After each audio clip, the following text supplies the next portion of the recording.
안녕하세요. 차파리 송씨입니다. 오늘은 신차 딜러의 본인 차 신차 검수 썰입니다. 벌써 오래전 얘기인데 저도 생애 최초로 신차를 샀던 적이 있습니다. 국산차 딜러로 시작했을 때고요. 직원 할인 15% 받고 샀습니다. 인터넷에 보다 보면 뭐 딜러 할인이 무조건 30%인 것처럼 써 있던데 그렇지는 않아요. 회사마다 다르겠지만 15%부터 보통 시작을 하고요. 호봉이 올라갈수록 1%씩 올라가서 최대가 30%입니다. 그게 아니라면 이제 공장에서 생산하면서 문제가 생긴 차들이 있어요. 그런 차들을 추가 할인을 하거든요. 그러면은 30%까지 올라가기도 합니다. 근데 거의 웬만하면 30%를 넘진 않아요. 그리고 모든 차를 엄청 싸게 사지는 못합니다. 자, 어쨌든 당시 준준형 모델 선루프만 뺀 풀 옵션으로 샀었어요. 제 기억에 가격이 한 2,150 정도 했던 걸로 기억을 하고요. 그 지원 할인을 받아가지고 1,830만 원 정도에 실제 구매를 했습니다. 첫 차다 보니까 제가 사고 싶었던 색상의 차를 사게 돼서 그래서 특이 컬러다 보니까 당시에도 한 20일 정도 대기를 해가지고 받았는데 드디어 차가 왔어요. 3주를 이제 기다려서 차를 받았는데 딜러였지만 어쨌든 새 차기 때문에 저도 요 생각은 일반 손님들과 똑같았어요. 그래가지고 완전히 이제 꼼꼼하게 검수를 했습니다. 근데 이제 꼼꼼하게 검수를 하다 보니까 헤드램프에 습기도 껴있고 이제 도장면에 작은 도장 똥도 붙어있고 그리고 이제 단차에 미세하게 이게 서로 안 맞는 거예요. 그리고 참 웃긴 게 자동 세차기 스펀지가 와이퍼에 껴져 있었습니다. 왜 새 차를 자동 세차기를 돌려가지고 왔지? 라는 생각을 했는데 어쨌든 뭐 그거는 그냥 과정이 그랬던 거였어요. 그래서 어쨌든 뭐 막상 차를 보니 좋기도 했는데 이게 또 엄청 거슬리고 신경 쓰이기 시작을 한 거죠. 새 차가 왔는데 멀쩡하지 않잖아. 그래가지고 나 차 안 받겠다. 아니면 도장이랑 이런 단차 수정해달라 했죠. 뭐 헤드램프 같은 경우에는 어차피 뭐 타다가 센터 가서 교체를 받으면 그만이니까. 아니 근데 웃긴 게 제가 딜러잖아요. 제가 딜러고 제가 제 차를 샀으니까 이걸 누구한테 얘기해야 돼. 그래서 그 당시에 이제 지금도 제가 싫어하는 그 사람 있죠. 당시 영업소 소장. 그 사람한테 이래 이래 얘기를 했지. 차가 왔는데 뭐 이렇다. 그래서 난 이거 인수를 안 하고 돌려보내겠다. 그게 아니라면 뭐 정상적으로 해서 리터치를 해서 차를 달라 했더니 안 된대요. 자, 지금부터 잘 들으세요. 먼저 헤드램프. 헤드램프는 이제 센터장이랑 통화를 했어요. 센터장이랑 통화를 했는데 시간이 지나면 습기가 없어진다는 거예요. 만약에 실링이 잘 안 되어 있거나 아니면은 뭐 정말 깨졌거나 이런 경우에는 시간이 지나도 습기가 계속 있대요. 근데 정상 제품도 처음에 생산을 할 때 습기가 제로인 공장에서 생산을 하는 게 아니기 때문에 습기가 낄 수 있다는 거야. 계절에 따라서도. 그래서 아 그런가 하는데 어쨌든 시간이 지나면 사라진대. 그래서 오케이 알겠다. 이거는 뭐 타다가 뭐 이거 어차피 교체만 하면은 또 문제가 없는 거니까 그냥 넘어갔고 그 도장 똥 이게 좀 골 때리는데 자기들도 본사의 지침대로만 처리를 하는 거라는 거예요. 도장 분량에 대한 매뉴얼이 있대요. 도장 분량에 대한 매뉴얼이 있는데 그게 사이즈도 기준이 있다는 거야. 뭐 몇 미리 이상이 돼야 되고 뭐 이런 것들이 있나 봐.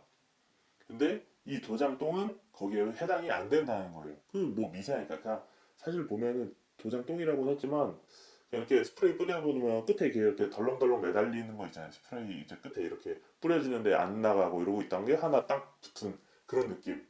그러니까 이제 기준이 아니라니까 자기들은 못 해준대. 그래서 반대로 그러면 나 이거 이대로 타야 되냐 했더니 그대로 타야 된다는 거예요.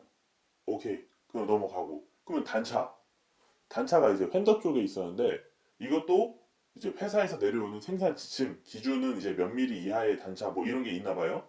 그 기준에 맞는 단차라는 거야. 아니 뭐 미세 단차기는 했는데 어쨌든 해줄 수 있는 게 없대. 그리고 자기들이 임의로 해줄 수는 있는데 그러면 휀더 볼트 풀러가지고 조정을 해야 되는데 반대로 이제 괜찮겠냐 물어보는 거야. 괜히 나중에 사고차로 오해받을 수 있다. 이래 버리니까 아니 난 새 차를 샀는데 사고차로 의심을 받으면 나중에 팔 때 골 때리잖아요.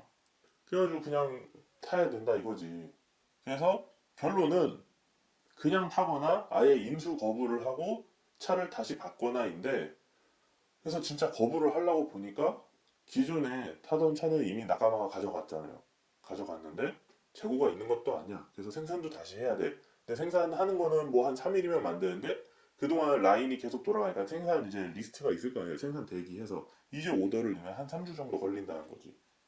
나 영업을 해야 되는데 그동안 차를 뭘 타고 다녀요. 회사에서 보상이라고는 1도 없는데. 그러면 알았다. 그러면 도장 다시 하는 비용만 받고 타겠다 했더니 그것도 안 된대. 이게 대체 뭔 소린가? 자, 잘 들으세요. 애당초에 모든 생산 기준을 통과했던 차량들이기 때문에 어떤 보상은 단 1도 없대. 차를 인수를 하든 인수 거부를 하고 그 기간 동안의 보상이든 둘 다 보상은 없다는 거예요. 뭐 5만 원, 10만 원 이거 아무것도 없어요. 영업소 소장이 받아가는 게 있어요. 근데 그놈들 주머니에서도 만 원 한 장 안 나와요. 오히려 소장은 무조건 인수하라 소리만 하지. 자기가 돈 벌어와야 되는데. 저한테도 심지어 이제 뭐 직원 할인까지 받고 사는데 왜 이렇게 예민하게 그러냐. 뭐 이런 소리만 하니까. 그러면 반대로 이제 뭐 직원 차라서 그런 거 아니냐. 이럴 수 있어요. 근데 아니에요. 모든 차에 대해서 똑같이 보상이 단 1도 없습니다. 왜 그런지는 다음 영상에서 기회를 만들어 가지고 한번 얘기하도록 할게요. 그러면 아마 지금 영상 보시는 분들 이런 경우 있을 거예요. 아, 이상하다. 예전에 신차 살 때 검수 대행 업체 불렀더니 걔네들은 딜러한테 보상 받으면 된다고 했는데, 혹은 직접 검수를 하다가 문제를 발견해서 이거 일을 다 얘기를 했더니, 아, 그러면은 인수하는 조건으로 뭘 해드리겠다. 그러고 나서 그거 실제로 받고 난 인수했는데, 이런 사람도 있을 거예요. 그럼 그건 누가 보상을 해준 거지? 네, 맞아요. 그거 전부 딜러가 해준 거예요. 저 같은 딜러가 개인 돈으로. 수당이 남았으면 수당으로 해주고요. 그 수당 안 남은 차 있잖아요. 처음부터 애당초에 막 인터넷으로 판매한 차들.